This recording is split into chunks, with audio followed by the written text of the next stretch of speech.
রাধে রাধে সকলকে, welcome back to my channel. আর একটা নতুন ভিডিওতে তোমাদের সকলকে জানাই অনেক অনেক ওয়েলকাম। এর আগের দিন ভিডিও আপলোড করতে যাচ্ছি কিন্তু আপলোড হচ্ছিল না। আমি রেডি হয়ে নিয়েছি, দেখো এই ইয়েটা মানে এই চুড়িদারটা আমার ভাই দিয়েছিল ভাই ফোটায়, তো পরাই হচ্ছিল না। তো আজকে যাচ্ছি এক জায়গায়, তোমরা সঙ্গে থাকো। কোথায় যাচ্ছি সেটা তো সারপ্রাইজ, সঙ্গে থাকলেই দেখতে পাবে আমরা কোথায় যাচ্ছি। তাহলে চলো, সোনাও রেডি হয়ে নিয়েছে, তিতলিও রেডি হয়ে নিয়েছে, এরপরে বেরোবো, বাইকেই যাবো। তো এই যে তিন মুহূর্তে বেরিয়ে পড়েছি আমরা, যাচ্ছি কোথায় ওই যে বললাম সারপ্রাইজ থাক। সব কিছু বললে তো আবার ভালো লাগে না। আমিও চুল টুল একদম বেঁধে নিয়েছি, কারণ চুলের অবস্থা তো খারাপ।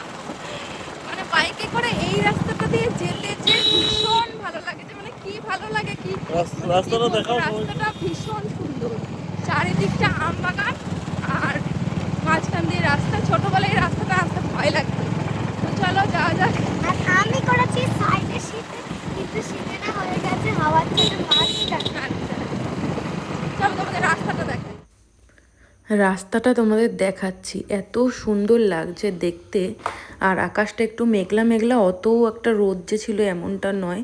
আর চারিদিকে দেখো পাট ক্ষেত আর ধানের ক্ষেতও রয়েছে। দেখতে থাকো তাহলে পুরোটা, তাহলে বুঝতে পারবে। আর এখানে দেখো এত হাওয়া, আমার চুলগুলোর অবস্থা খারাপ হয়ে যাচ্ছে।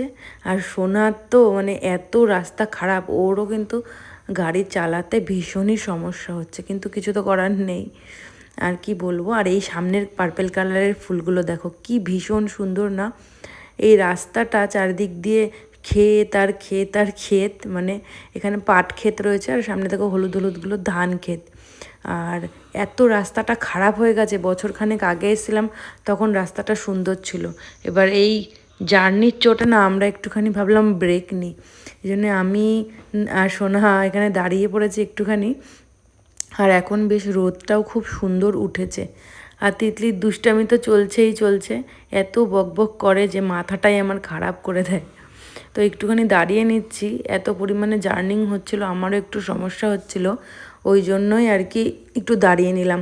তারপর আবার দুজনে মিলে এগোবো। আর এর পরের রাস্তাটা এত সুন্দর ছিল, দেখো কৃষ্ণচূড়া ফুলগুলো খুব সুন্দর লাগছে। চলো গিয়ে আবার কথা বলছি। জায়গাটা কি তোমরা চিনতে পারছো? আশা করি চিনতে পারছো। এটা হচ্ছে হ্যাঁ নবদ্বীপের হুলোর ঘাট। আমরা মায়াপুর যাচ্ছি আজকে। তো চলো এখানে চলে এসেছি ঘাটে, নবদ্বীপ ঘাট যেটাকে বলে, ওইখানে চলে এসেছি আমরা এখন। এই যে নৌকা আসবে, তারপরে নৌকায় উঠব। ছোটবেলায় এখানে কত এসেছি, পুচকেগুলো দেখো স্নান করছে।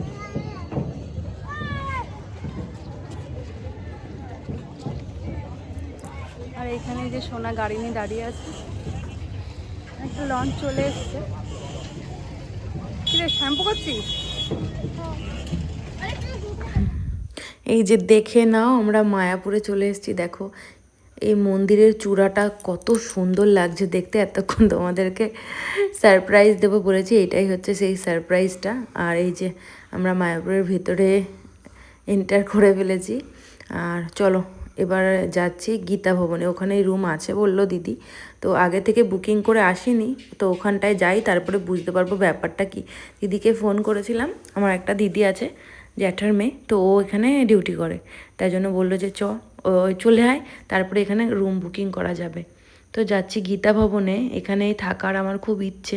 আমার জানো তো খুব ইচ্ছে ছিল মায়াপুরে একটা রাত কাটানোর, তাই জন্য সোনাকে বলেছিলাম। আর দেখো রিসেপশন এরিয়াতে আমরা চলে এসেছি, বাট এখানে না এখন রুম পাওয়া যাচ্ছে না, একটু সমস্যা হচ্ছে। তাই দিদির সঙ্গে কথা বলে এসে তারপরে আবার রুমটা দেখব। আর এখানে রেস্টুরেন্টটা দেখো কত সুন্দর, কিন্তু এত খিদে পেয়েছে আর এখানে এত পরিমাণে ভিড়।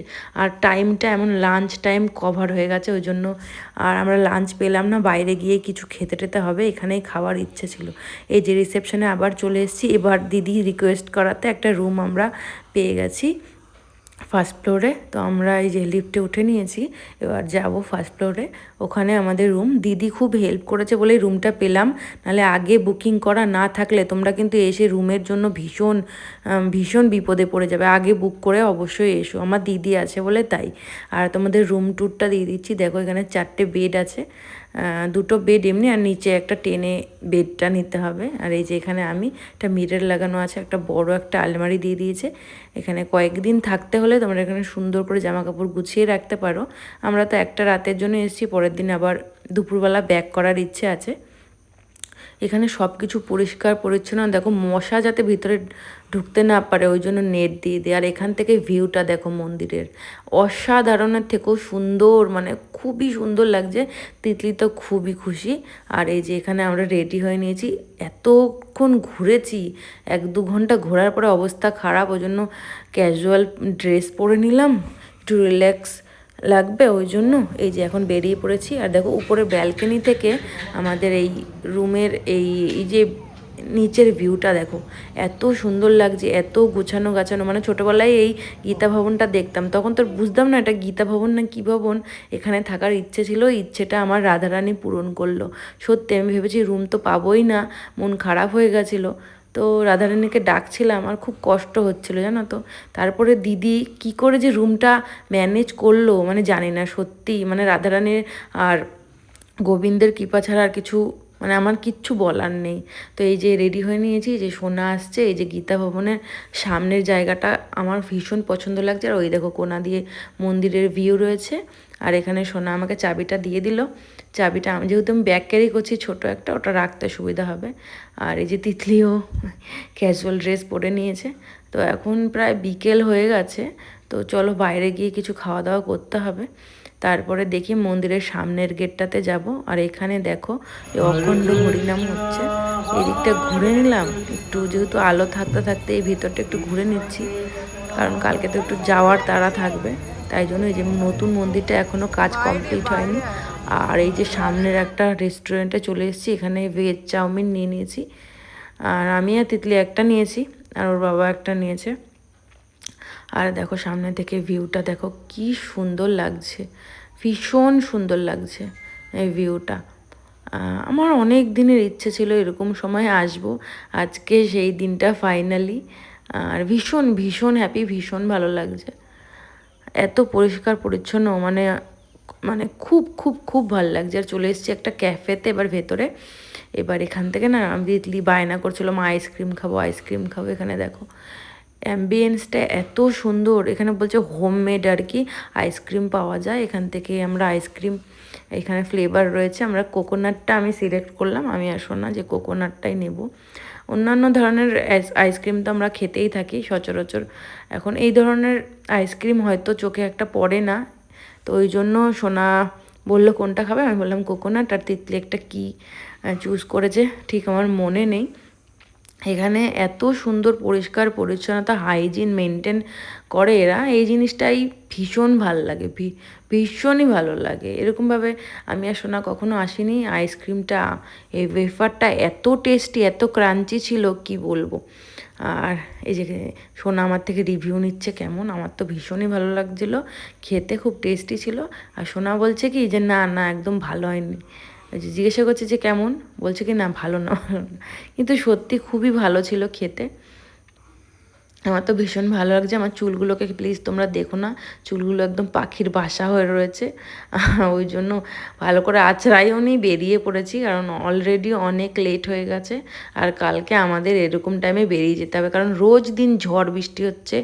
মানে সন্ধেবেলার দিকে গেলে তো হবে না, আসার সময় তোমরা রাস্তাটা দেখলে কীরকম নির্জন টাইপের রাস্তা, লোকজন নেই, বৃষ্টি আসলে দাঁড়ানোর কোনো জায়গা নেই। ওই জন্য পরের দিন তাড়াহুড়ো লাগবে, ওই জন্য আর এই টাইমটা নষ্ট করতে আমরা চাইনি। ওই জন্য দিনের বেলা ঘুরে নিই, ভেতরে পরে রাত্রেবেলা যাওয়া যাবে। আর দেখো মন্দির দর্শন বাইরে থেকে করালাম, এখান থেকে ভগবানকে দর্শন করে নাও, কারণ মোবাইল নিয়ে তো ওখানে অ্যালাউ নেই। এটা হচ্ছে নাইট ভিউ। আর কি বলবো, মোবাইল নিয়ে যেহেতু মন্দিরে যাওয়া অ্যালাউ নেই, জন্য ঠাকুর দর্শন করাতে তো পারলাম না। আমি কেন, কেউই পারবে না, একমাত্র ইসকনের যারা দীক্ষিত তারাই একমাত্র মানে মোবাইলটা অ্যালাউ তাদের জন্য, তাছাড়া আর নেই। আর এখানে এই রেস্টুরেন্টগুলো দেখো এত সুন্দর রেস্টুরেন্টগুলো। আমরা পরের দিন খাওয়া দাওয়া করেছিলাম, খুবই টেস্টি খাবার দাবার ছিল। আর এবার সব থেকে ভালো জিনিস, পরের দিনের ভ্লগটা চেক করো, এত ভালো ভালো সুন্দর সুন্দর ভিউ দেওয়ার চেষ্টা করেছি তোমাদেরকে। দেখো নাইট ভিউটা দেখো এখান থেকে কত সুন্দর, মানে প্রত্যেকটা জায়গায় দেখার মতন। আর এখানে না আগে ছিল না একটা থিয়েটার, এখানে এই মায়াপুরের আর কি মুভি দেখার জায়গা। তো আমরা যাইনি, অত সময় পাইনি। এটা হচ্ছে এই প্রভুপাদজি আর কি গুরুদেবের মন্দিরটা। গুরুদেবের মন্দিরেও ঢুকতে পারিনি, কারণ এই দিকটা আবার ঘুরতে বেরিয়ে গেছে। কী কী জিনিসপত্র, টুকটাক জিনিস, এই দোকানগুলো একটুখানি ঘুরে ঘুরে দেখছিলাম। আমি কয়েকটা জিনিস কিনবো ওই জন্যই। আর এইখানে যে ভেতরে কি দাম জিনিসের, মানে প্রত্যেকটা জিনিসের যেন হাত দেওয়া যাবে না। এর থেকে কলকাতার মানে পানিহাটির ইস্কনে অনেক দাম কম, তুলসীর মালা টালাগুলোর অনেক দাম কম। এখানে অনেক মানে গোপালের ভ্যারাইটি আছে প্রচুর। তারপরে দেখো রাত হয়ে গেছে, আমরা ডিনার করে নিলাম বাইরে থেকে। যে একটা মাসির ফেমাস বিরিয়ানি, ভেজ বিরিয়ানি, এত টেস্টি খেতে ছিল। তোমরা আসলে অবশ্যই মাসির বিরিয়ানিটা ট্রাই করো। আমি তো ফেসবুকে দেখেছিলাম ওনাকে, কিন্তু সত্যি ভালো খেতে, খুব ভালো খেতে। তারপরে চলে এসেছিলাম একটু ফুচকার দোকানে, ফুচকা খাবো বলে। ফুচকার তো ডবল দাম, কিন্তু খেতে খারাপ না, কিন্তু নরম ছিল ফুচকাগুলো, খুব একটা ভালো ছিল না। আর দেখো লাইটিংগুলো এত সুন্দর লাগছে। এবার আমরা রুমের দিকে যাচ্ছি। এই দেখো আমাদের এই গীতা ভবনের সামনেটাও খুব সুন্দর লাগছে, ওই যে গীতা ভবন লেখা, দেখো লাইটিং আর কি, খুব সুন্দর লাগছে দেখতে। চলো এবার ভেতরে যাই। আর এই দিকটা তো একদম শান্ত নিরিবিলি, অসাধারণ লাগছে। আর এই যে আমি চলে এসেছি এখন রুমে, চেঞ্জ করে নিয়েছি আমাদের এই নাইটি জিন্দাবাদ আর কি, নাইটি পরে নিয়েছি। নাইটির মতো শান্তি তো আর কিছুতেই নেই, আর সোনাকে ইগনোর করো। আর তারপরে চলো নাইট ভিউটা তোমাদের দেখাই রুম থেকে। দেখো জালি দেয়া এই দরজাগুলো, দুটো করে দরজা। এই দেখো নাইট ভিউটা, মানে এখন 10:30 মতন বাজে। এই দেখো উপরে লাইট জ্বলছে, মন্দিরের চূড়াটা দেখা যাচ্ছে, আর চারিদিকটা নিস্তব্ধ শান্ত, তার মধ্যে টিম টিম করে আলোগুলো জ্বলছে। কেমন লাগলো তোমাদের ভিডিওটা অবশ্যই জানিও। দেখা হবে আরেকটা অন্য কোনো ভিডিওতে। আজকের জন্য এই